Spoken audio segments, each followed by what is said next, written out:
Tantor Audio, a division of Recorded Books, presents Snowstorm by Davidson King. Narrated by Philip Alces and Joel Leslie. Chapter 1. Christopher.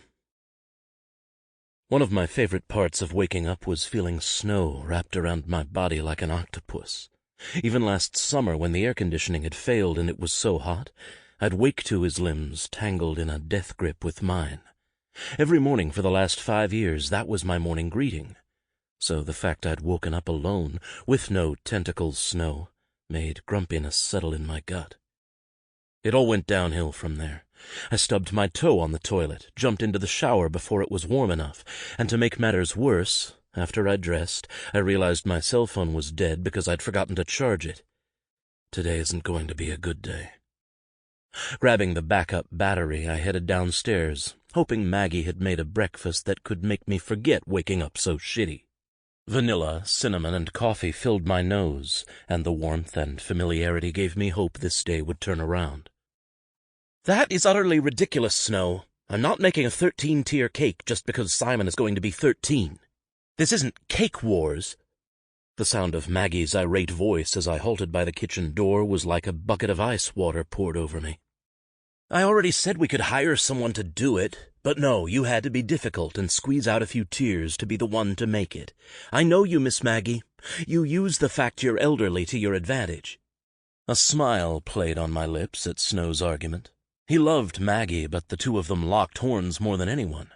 "I can't believe you'd accuse me of such a thing." I entered at her dramatic gasp. The kitchen was a sight that would rival an explosion. The blender was whirring, flour covered the countertops and cabinets, there was something dripping down an abandoned silver bowl beside the sink, and Snow and Maggie were covered in all of it. With Snow's finger extended toward Maggie, he turned to me. His smile was automatic and went straight to my bones.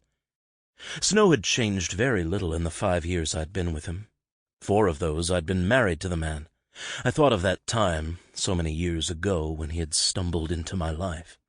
He was Simon's hero, and surprisingly, mine as well. He still wore his T-shirts and jeans, loved his Converse, and I was glad his long-haired phase had ended and he'd cut his hair back to the style he had when I met him. The natural white hair sparkled under the lights, his fire-blue eyes gleamed, and his megawatt smile reminded me how much I loved my husband. In that moment, my crappy morning didn't matter, because the way he looked at me now, and every day of my life with him, made any bad day better. "Morning, baby," I said as I rounded the corner and placed a quick kiss on his flour-covered mouth. "Baking, I see." I made a point of gesturing to the mess. "I missed you this morning." "Morning, Chris." He went to put his cake-covered hands on my suit, and while I loved the hell out of him, I had a meeting that morning and couldn't risk the mess. "No, I love the old you," I said with a laugh as I grabbed his wrists. "Fine, but I would have been wrapped up in you this morning if this woman right here hadn't texted me at 5 this morning to tell me she was forgoing our cake plans." Snow went back to pointing at an eye-rolling Maggie. "You want a 13-tier cake for Simon?" I asked, and he nodded. "And you think that's insane and can't do it?" Maggie also nodded. "Snow wanted to hire someone, but you love Simon, and it's a huge birthday, and you wanted to bake this for him to show your love." Again she nodded, and this time her eyes glistened. Snow scoffed at this. "Bring on the waterworks," he mumbled. "If you need to bake a cake to show you love him, then you failed somewhere, Mags." She slammed her hand down, making flour explode over all 3 of us. So much for being on time. "You can't understand, Snow. This is how I am. It's how I love." I had to end this. Those 2 could go on for hours. "Okay, I get final say." They both faced me, hope on their faces, thinking they both had won, and they both did win.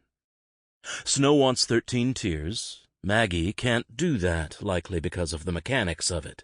So here's what you're going to do. I took Snow's sticky hand in mine. "You're going to go order or buy a cupcake tower that holds 13 layers, and seeing as the party is tomorrow, you'll likely have to go get it yourself." I took Maggie's hand in my other one.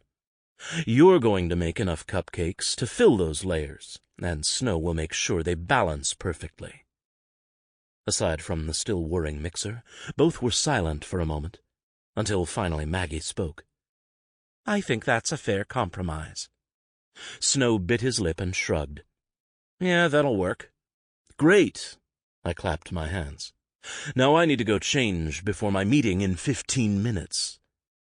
Snow followed me out of the kitchen and up the stairs.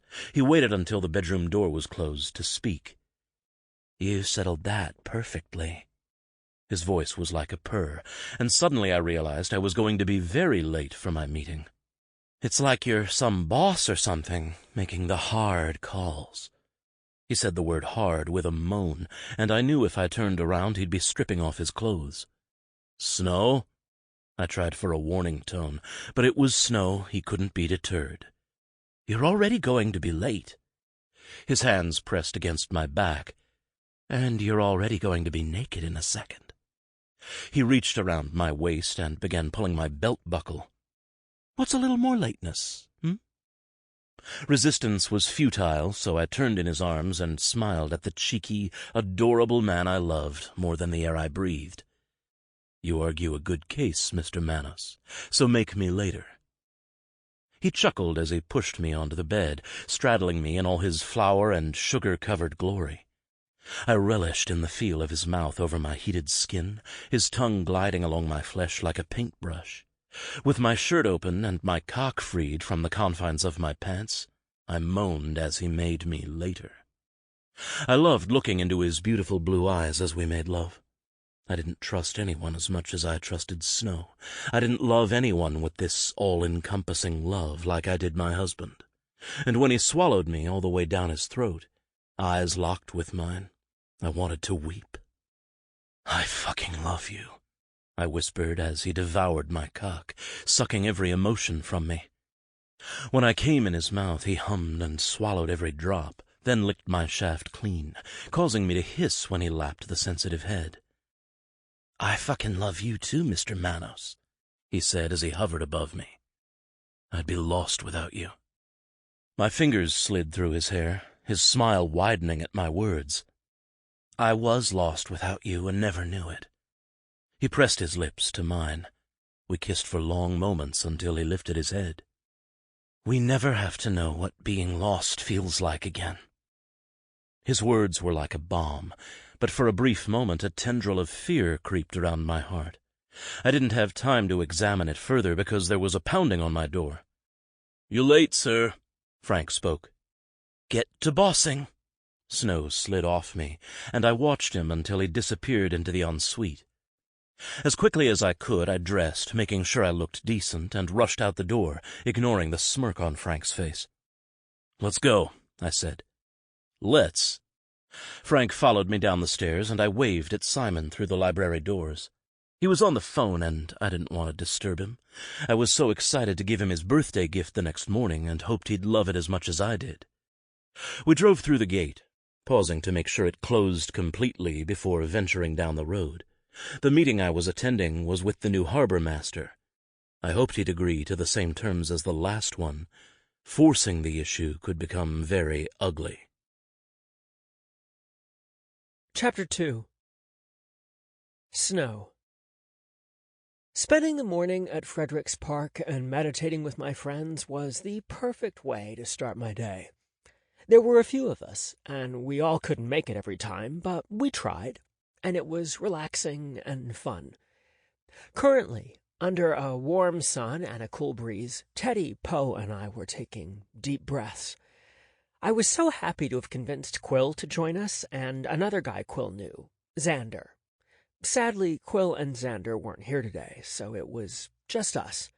Or, as Teddy called us, the Three Amigos. Yeah, he was cheesy. "Are you ready for Simon's birthday tomorrow?" Poe asked from under his large umbrella. He had achromatopsia, which many people simply refer to as black and white color blindness, but it was far more complicated than that. It didn't make his life very easy. He always had dark glasses on, his raven hair usually fell over most of his face, and on bright days like today, he stayed in the shadows. He had never let this hold him back, though. When he wasn't creating amazing art, he was the right hand to the elusive Hart heir. "No," I snapped, making both Poe and Teddy turn suddenly toward me. "Sorry, I had a cake issue with Maggie. I love the woman, but she drives me insane." We rolled our meditation mats up, and Teddy took out some snacks and bottles of water. "So will there be no cake?" Teddy asked as he chomped on an apple.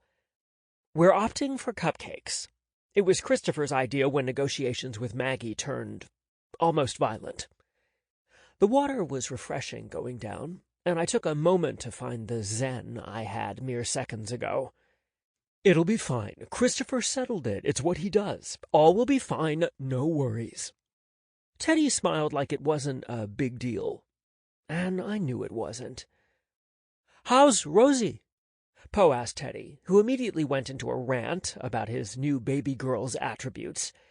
This went on for a good 30 minutes, and the sound of distant thunder was the only thing that broke up the talky toddler tirade hour. "Ah, darn," I said, standing. "We can talk more tomorrow at the party." Turning, I saw Bill's truck pull into the lot. "Bill's here. I'll see you both tomorrow. 1 o'clock. If you're late, I'll kill you." I adored Teddy to pieces. He was a light of positivity any day of the week. He never annoyed us when he spoke about his life. As a matter of fact, I loved how great Reardon was to him and how they had fulfilled their dream of starting a family. It was just that he talked so fast, I could never ask follow-up questions before he was tumbling into something else. I bet it was a toss-up over who was more hyper, Rosie or Teddy. Poor Reardon. "Feeling all yin and yang?" Bill asked as I hopped into the truck. "That makes no sense at all, Bill. Aren't you even reading those books I gave you? The Red Fishes and the Blue Fishes, Hop on Pop?" I chuckled when he swatted me. Such a smartass. After I buckled up, I decided to school Bill. Yin and yang are things that exist as inseparable and contradictory opposites, like up and down, big and small, black and... "Quill?" Bill said, and we both burst out laughing. It was true how Black, the boss of the largest assassin organization, had found love with a colorful, flirty barista. They couldn't be more opposite. Yes, that's a good example. We drove for a while in companionable silence before Bill spoke up. "Since Christopher and Simon won't be around this coming weekend, and with Frank going with them, along with Jerry and a few others, that means I'm in charge." He sounded serious, so I gave him my undivided attention. "I see. And are we all to wear uniforms and salute you as you pass us, sir?" I didn't say I was going to be serious. "Zip it. Mace leaves tomorrow night to scope out the cabin for Christopher. He'll return as soon as Frank and them arrive, but he's in charge of the monitors and cameras at the house." "Why are you telling me all this, Bill? Just do whatever job you do." "Oh, I got it. Are you worried I'll be lonely and you'll be too busy and I'll get mad that you can't spend time with me?" I couldn't stop the chuckle that escaped if I tried. "What? No, I mean, you're my top priority, and..." "Tisk tisk. No. Mace is," I interrupted, receiving a glare. "Mace is my partner. My lover. He's a different category, Snow. You won't give me a hard time or anything, will you?" I had to roll my eyes. For 5 years, I'd been with one of the most powerful and dangerous men in the world and had done exactly what was asked when it was asked. In turn, Christopher respected me, as did the others. More times than I could count, Christopher asked my opinion on things. Bill was my best friend, and I didn't understand why he was acting this way. "I have things to keep me busy. As long as your power trip doesn't interfere with my schedule, we will be fine. Now stop being weird and let's get home. I have a million things to do before tomorrow." "It's not a power trip," he argued as we turned into the driveway. I opened the door, but didn't get out. You said, and I quote, "Since Christopher and Simon won't be around this coming weekend, and with Frank going with them, along with Jerry and a few others, that means I'm in charge." You didn't need to tell me that. I know what power I hold here, and I know what power you all hold as well. Don't let what you see when you look at me make you think I can't throw down when I have to. Then I did get out, slamming the door with warranted attitude. "Snow!" Bill shouted, and the sound of his feet against the pebbled driveway was rushed. Before he got a chance to catch up with me, I turned. "Stop! I don't like being ordered around. You know this. You've got a huge responsibility. I get that. Since taking down Zagan Marks, you've been shown a great deal of respect here. I'm not some child that needs watching. I go where I go when I go. People follow, people protect, I let them do their job. You control the environment, but don't let it affect my life." Deep breaths. I love Christopher with everything I am. I know the life he lives and the dangers that lurk. I respect the dark and all the monsters who dwell there. I may be your best friend and require your muscle if there's a problem, but never forget I am also Snow Manos, husband to Christopher Manos. Bill's shoulders dropped in defeat. "I'm sorry. I didn't think Christopher would put me in charge. He said to talk to you about how to make it run smoothly and..." "And you decided the defensive approach was best?" I asked with a giggle. "I don't know." "We'll figure it out, Bill. Right now, I have a birthday party crisis to deal with. Write up your plans. I'll manipulate my calendar to work with it." "Thanks." With that weird conversation over, I climbed the front steps and was greeted by screams, something crashing, and a strange odor. Fantastic. Chapter 3. Christopher. "What do you make of the new harbor master?" Frank asked as we drove away from the marina. "I think he's wet behind the ears, and that's not a good thing." After Dennis, the old harbor master, retired, he had informed me the new guy was someone he didn't know and wasn't sure how amenable he'd be. He had tried to get his cousin the job, but something about a work visa issue canceled that plan. Now we had this guy Hank, and he was the easiest person I'd ever manipulated. I'd ended up getting a better deal than I had with Dennis. "Because you feel anyone will be able to turn him their way?" Frank asked. "Exactly.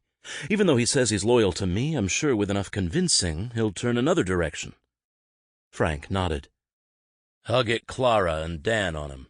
We'll keep an eye out and make sure he stays true to his word. Otherwise, they'll be needing a new harbor master again. I wasn't some guy who went around murdering people, but if they got in the way of my business or my family and friends, it was a different story." My phone vibrating broke the conversation. The text message had me laughing. "What's up, boss?" Frank asked. "Snow is going to murder everyone if we don't get back to the house immediately." I showed Frank my phone. In all caps, Snow wrote, "I will burn the whole house down, Chris, I swear on Jesus' balls." And the picture was Buck, Simon's German shepherd covered in cake batter, sitting on top of Snow's laptop. "Shit," Frank muttered.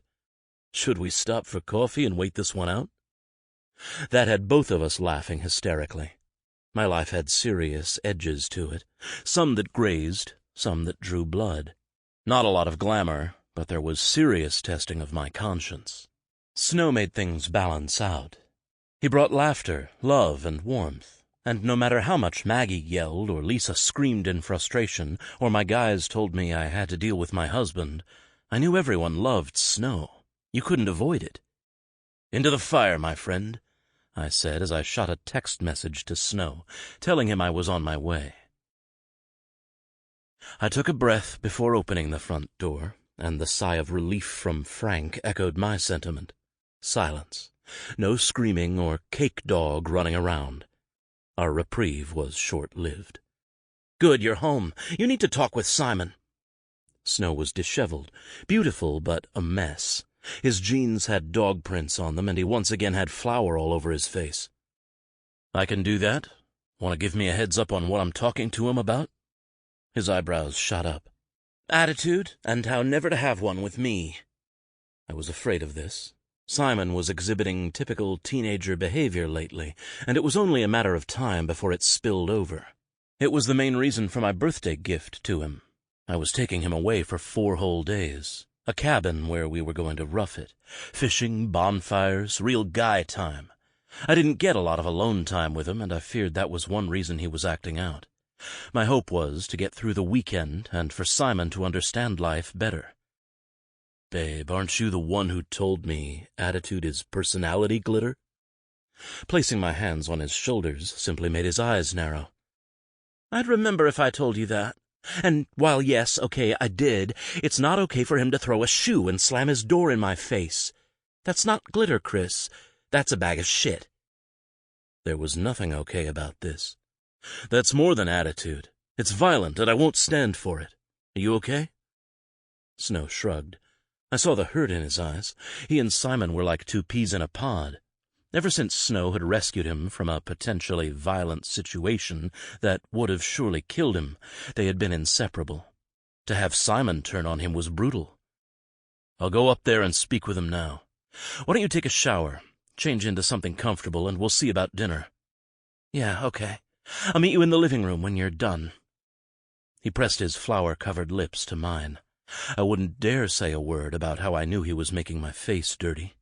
My Snow was sad, and that meant he could do what he wanted. I waited until Snow was out of sight to look for Simon. I suspected he was in his room, so that was where I went. I didn't knock. He had lost his right to privacy and respect when he acted violent with Snow. "Pop!" Simon shouted when I barged in. "Privacy!" "Simon!" I slammed the door. "Respect!" His enraged face morphed into regret. He knew why I was there, and I already knew he was sorry. "This is about Snow?" he asked as he removed his headphones. He'd been working on a music video for Snow and the LGBT center they volunteered at. He loved that place, and the kids loved him. Among other things. I sat on his bed, waiting for him to join me. I didn't have to wait long. "Want to tell me what's going on?" He blew out a frustrated breath as he scanned his room, unable to meet my eyes. "Not really." "Of course. I remembered when I was his age. Snow loves you. He'd die for you and happily kill for you." We both laughed, but it was short-lived. "Why would you throw a shoe at him?" Simon's bottom lip quivered, and before a tear could fall, he dropped his head. "I'm sorry, Pop. He was mad about Buck. I wasn't there, I was in here, and he was all, 'Buck is your dog, you need to watch him,' and I snapped. Called him a nag and said I wished he would go away. He came into my room, and I lost it. I threw my shoe." "Not okay, Simon." He nodded, and I saw the teardrop fall onto his jeans. "I know," he croaked. "You need to make it right with Snow, and you need to get that anger under control." That was a Manos trait, one I was very familiar with. "How?" he asked in a whispered tone.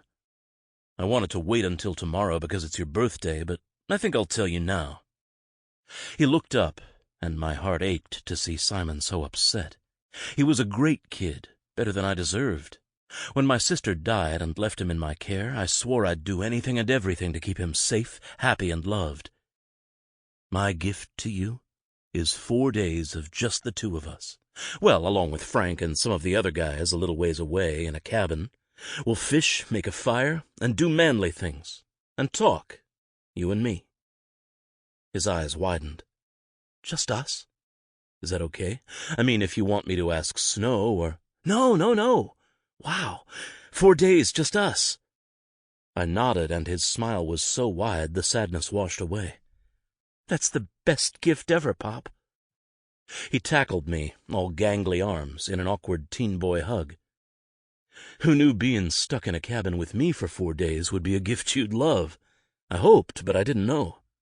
It's the greatest. I don't see you enough. Thank you." His embrace tightened, and I hugged him until he pulled away.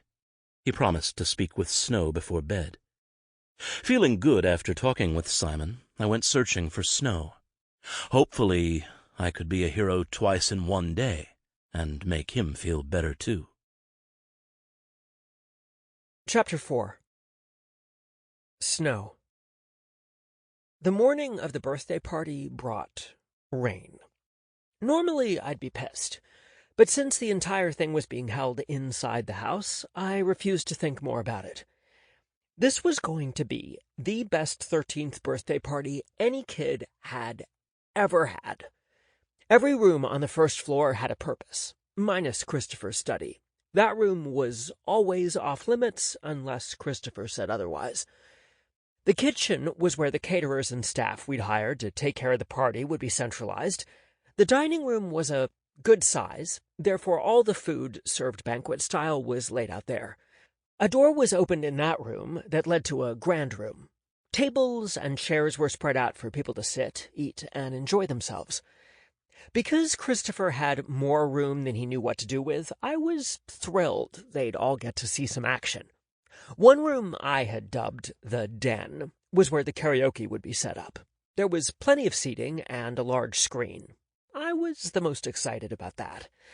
Another room, the one Christopher said used to be a drawing room, was where I had set up video games and activities galore, from Dance Revolution to skee-ball to all the games kids loved. Teddy had told me he couldn't wait to hang out in there. The bar was set up in the large foyer. I wasn't sure about alcohol being served, but then I realized after all of this, I would need a drink. So we hired 2 bartenders and set it up. With the house being so large, people could mingle easily. Simon had Cece, his best friend, coming, and he'd asked some of the kids from the LGBT center we volunteered at. A boy named Danny, who hung around Simon often at the center, was coming, and I'd be so happy to see him in attendance. He didn't have a ton of friends, but all Simon had invited were coming. I invited Teddy, Poe, and Quill, so I was sure their significant others would show. Well, not Poe's, because the man had no one. At least that was what we thought. It wasn't like he told us much about his life. Christopher didn't hold large events in his home. He didn't like people seeing his place, but when Simon had said he wanted it here, he acquiesced. Of course it meant a ton of security, and I was under strict orders not to open the door. Mace and Bill were on door duty. They'd make sure everyone who entered didn't pose a danger. I was glad Teddy had taken my threat of lateness seriously when, a minute before 1, he, Reardon, and their little girl Rosie arrived. "Where are you putting the presents?" Reardon asked in way of a greeting. "I'm storing them in the study, so I'll take it." I left them talking with Christopher and brought the gift into the study. I did this a lot as people arrived. I was so happy to see all the love Simon was getting today. Before I'd gone to bed last night, he and I had a wonderful heart-to-heart. He was sorry, I was sorry. I didn't cry, but I'd felt a little emotional. I loved that boy like he was my own. There wasn't a thing in this world I wouldn't do for him. "Bill told me that should be the last of the guests, so we're closing the gate so they can walk the floor," Christopher whispered to me as he handed me a delicious pink drink. "Great, but security business is stuff you handle." I patted his chest, delighted when he smiled and kissed the tip of my nose. "You should know it too, babe." I rolled my eyes because I knew more than Christopher realized. Because of my photographic and eidetic memory, I only had to see, read, hear, or learn something once, and it was locked in my brain. "Yes, dear," I said with a smile before walking over to the window where Quill and Teddy were having a conversation that was making them laugh. "What's so funny?" I asked, and Teddy pointed behind me to where Black and Reardon were talking. Christopher went and sat beside them, which made them laugh even more. "Yeah, I don't get it. Why is that funny?" 3 men who don't really like each other sitting on a couch dressed in casual wear.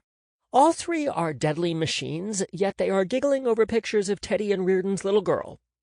Quill answered.